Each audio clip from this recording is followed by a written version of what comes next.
Hey Jim, if a consignor or a potential consignor has some really high dollar assets, what's the process that your gallery goes through?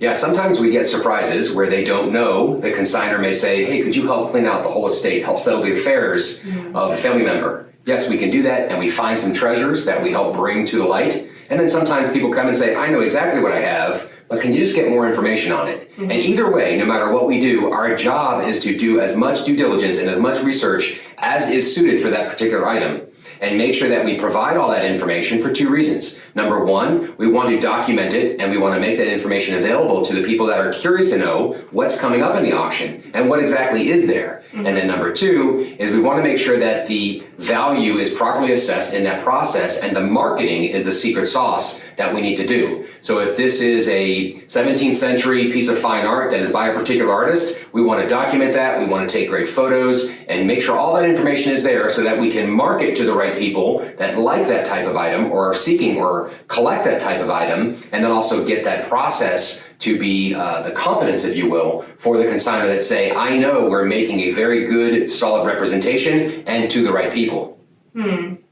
Would that consignor be able to put a reserve price in to just make sure that they get their money's worth on that item? Yeah, so the means of having a reserve is a security blanket, a protection to say we're not going to sell it for any less than this amount. For the right item, typically higher value items, if we think the market may not be ready for that for whatever reason. Certain artists, for example, in art, have different peaks and valleys of seasons that they're trending and different things like that. So the answer is yes, we can do a reserve, but it really has to be done for the right time and for the right product and the right situation. So we can work through that conversation, and that process is not very difficult. That's what our team does and the research part of it, and we'll be happy to talk through with them. Makes sense. Yeah.